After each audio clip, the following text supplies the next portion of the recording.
Break के बाद एक बार फिर से आप सभी का स्वागत है। अगली खबर का हम यहाँ रुख कर लेते हैं। कोविड की पहली और दूसरी लहर का सबसे बुरा कहर झेलने वाले महाराष्ट्र राज्य में एक बार फिर से स्थिति बिगड़ रही है। केरल के साथ साथ महाराष्ट्र में फिर से मामले बढ़ रहे हैं। एक्टिव केस के मामलों में यह देश में दूसरे नंबर पर है। इससे भी बड़ी चिंताजनक बात यह है कि महाराष्ट्र सरकार द्वारा गठित की गई कोविड टास्क फोर्स ने राज्य में जल्द ही कोरोना की तीसरी लहर आने की चेतावनी भी दे दी है। कोविड टास्क फोर्स ने कहा है कि महाराष्ट्र में कोरोना की तीसरी लहर सितंबर या अक्टूबर में आ सकती है। यह टास्क फोर्स कोरोना की स्थिति पर नजर रखने के लिए और इस महामारी से निपटने में सलाह देने के लिए गठित की गई है। हाल ही में मुख्यमंत्री उद्धव ठाकरे ने कोविड टास्क फोर्स के साथ अहम बैठक की थी। इसमें कोरोना की तीसरी लहर आने की आशंका समेत स्वास्थ्य सुविधाओं और ऑक्सीजन के इंतजाम और महामारी को रोकने को लेकर चर्चा की गई थी। दूसरी लहर में ऑक्सीजन की कमी के कारण स्थिति बदतर हो गई थी और इसके कारण कई लोगों को अपनी जानें गंवानी पड़ी थी। मंगलवार की ही हम बात करें तो मंगलवार को ही राज्य में 137 मौतें और 5,600 नए केस दर्ज किए गए हैं।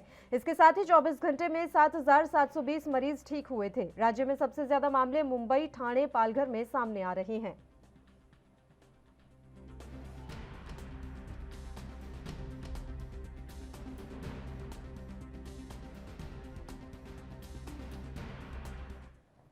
और इस मसले पर भी चर्चा करने के लिए दोनों मेहमान लगातार हमारे साथ जुड़े हुए हैं। सीधे मेहमानों से हम यहाँ पर बात कर लेते हैं। सबसे पहले मैं आपके पास आना चाहूंगी केवल ढींगरा जी, महाराष्ट्र की स्थिति सुधरने का नाम क्यों नहीं ले रही है, ये बड़ा सवाल है। और उससे भी बड़ी बात, आपने ही जो कोविड टास्क फोर्स गठित किया था उसकी रिपोर्ट बता रही है कि सितंबर और अक्टूबर में कोविड की तीसरी लहर आ सकती है। उसके लिए क्या तैयारियां की हैं आपने और आपकी सरकार ने? देखिए, ये बात बड़ी गंभीर विषय है और गंभीर विषय पे चर्चा होनी भी चाहिए। जो आज की डेट में सबसे पहले तो डोज जितनी मात्रा में ज्यादा से ज्यादा लग सके वो वाले काम होने चाहिए। अभी तक जो सेकंड डोज है वो देश के अंदर करीबन 10% तक लगी है, जबकि इसमें आंकड़ा बढ़ना चाहिए था और पूरे देश के अंदर ये डोज लगने के लिए हम जैसे दूसरी कंट्रीज हैं उसमें हम करीबन जैसे 70 से 80% और 100% तक वो लोग पहुंच गए हैं। अभी तक हम 10% पे ऊपर है और 10% तक ही डोज जो है डबल डोज लग पाई है। करीबन 11-12 करोड़ राउंड इतनी डोज लगी है अभी सेकंड डोज जो है। इसके ऊपर बड़ा तेजी से काम होना चाहिए जिससे लोग जो है उनकी इम्यूनिटी बढ़ सके और इम्यूनिटी बढ़ने से इस लहर के ऊपर काबू डाला जा सके। दूसरी बात जो है इसके इंतजाम की है। जो इंतजाम जिस तरह से हॉस्पिटल्स में ऑक्सीजन की इंतजाम होने चाहिए, उसके बेड इंक्रीज होने चाहिए कि अभी जो वेव आए उस वेव को हम फौरी तौर पे दोबारा से संभाल सके। इसके लिए ऑक्सीजन के और बेड्स के भी इंतजाम होने चाहिए और एक तरह से सारी दवाइयां और सभी चीजों के इंतजाम होने चाहिए जिस तरह से डॉक्टरी मुहैया चीजें एकदम से मिल सके लोगों को, जिस तरह से पिछली बार हुआ। पड़ेंगे ना सर? बिल्कुल, सरकार का ये फर्ज बनता है और इसीलिए जो टास्क फोर्स है उनसे मुख्यमंत्री महाराष्ट्र के बात भी कर रहे हैं। ये बाकी स्टेटों में भी होना चाहिए। अगर ये बढ़ते हैं जिस तरह से मामले अभी 5600 के करीब ही है महाराष्ट्र में, लेकिन केरला में तो 21,000 हुए राउंड। तो अभी ये मामले घटेंगे या बढ़ेंगे ये तो आने वाला टाइम वक्त बताएगा, लेकिन उसके लिए फौरी तौर पे पूरे देश के अंदर तैयारी होनी चाहिए। इसके लिए देश तैयारी क्या कर रहा है?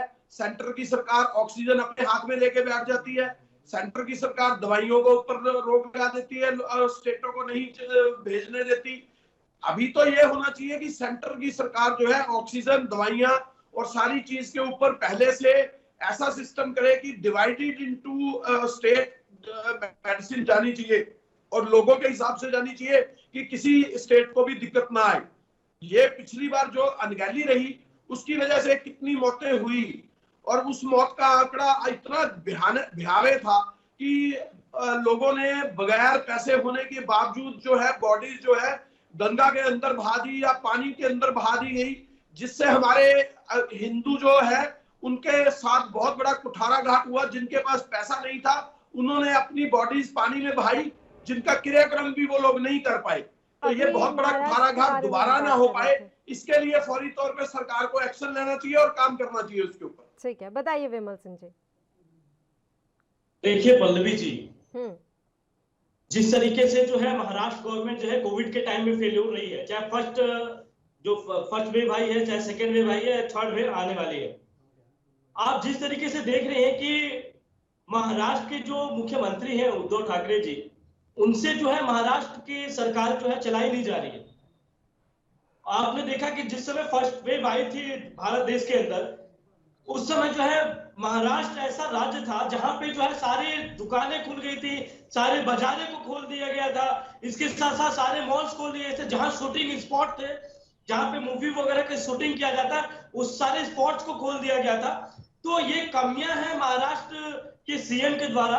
इसके साथ साथ मैं बता देना चाहता हूं कि ये बार बार जो है उत्तर प्रदेश को घेर रहे हैं। तो उत्तर प्रदेश को जो है WHO ने भी सराहनीय कार्य के लिए धन्यवाद दिया था। उन्होंने कहा था कि WHO ने कहा था कि एक ऐसा मुख्यमंत्री है जिन्होंने जो है अपने नेतृत्व में जो है कोविड का बहुत अच्छा कार्य किया है। और आपको मैं बता देना चाहता हूं कि उत्तर प्रदेश में जो है, उत्तर प्रदेश के यशस्वी मुख्यमंत्री योगी आदित्यनाथ जी के पिताजी का दिवासन हुआ था और वो अपने पिताजी के दिवासन में जाना उन्होंने उचित नहीं समझा था उत्तर प्रदेश की जनता के लिए। इसके साथ साथ कोटा में जो फंसे हुए हमारे जो उत्तर प्रदेश के छात्र थे, हमारे जो भविष्य के छात्र थे, उनको जो है बुलाया गया था उत्तर प्रदेश में। उनके लिए जो है रातों रात बस भेज कर उनको बुलाया गया था।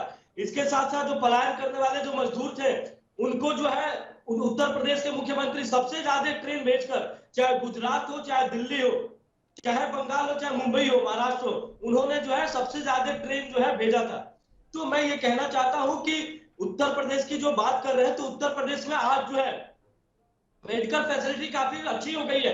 आज 2017 से पहले जो है उत्तर प्रदेश में सिर्फ 17 मेडिकल कॉलेज थे और आज जो है उत्तर प्रदेश में 30 से ऊपर मेडिकल कॉलेज है। मैं ये कहना चाहता हूं कि देखिए, ये एक ऐसी महामारी आई थी, ऐसा नहीं था इससे भारत जूझ रहा था, इससे पूरी जो है दुनिया जूझ रही थी। लेकिन भारत ऐसा देश है जिसने तुरंत जो है एक वैक्सीन बनाई और वैक्सीन जो है लोगों के पास जो है अब जो है प्रचुर मात्रा में हर राज्यों में जो है मौजूद है और लोग जो है वैक्सीन लगवा भी रहे हैं। लेकिन कुछ इस तरीके के विपक्षी पार्टी के जो लोग हैं, जिन्होंने जो है एक मनगढ़ंत बनाकर और लोगों के इस तरीके से बहला दिया कि लोग जो है वैक्सीन से जो है डर गए। जिस तरीके से उत्तर प्रदेश के जो है पूर्व मुख्यमंत्री अखिलेश यादव जी ने बयान दिया था कि मैं भारतीय जनता पार्टी का वैक्सीन नहीं लगवाऊंगा। एक उनके जो है समाजवादी पार्टी के एमएलसी ने कहा था कि इस वैक्सीन को लगाया जा रहा है सिर्फ उनको जो है नपुंसक बनाने के लिए। मैं ये कहना चाहता हूं कि इससे जो है गांव के जो लोग होते हैं, जो मतलब कि जो ज्यादा पढ़े लिखे नहीं होते हैं, वो इन सब बयानों को जो है कथित रूप पर ले लेते हैं। मैं ये कहना चाहता हूं कि ऐसे उल्टे सीधे बयान देकर लोगों को जागरूक करना चाहिए। ठीक है।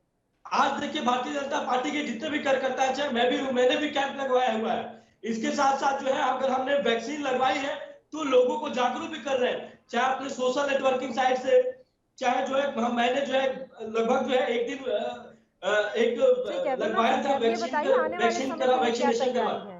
जो आप लोगों ने किया वो तो सब देख लिया, सबने देख लिया कि किस तरीके से क्या हुआ और क्या नहीं हुआ। अब आने वाले समय के लिए क्या तैयारी? और अभी बड़ी बात कही यहाँ पर ढींगरा साहब ने कि ऑक्सीजन तो आपने अपने अंडर में ली हुई है, तो किस तरीके से आप ऑक्सीजन का आवंटन करेंगे? अभी से क्या कुछ तैयारियां कर रहे हैं?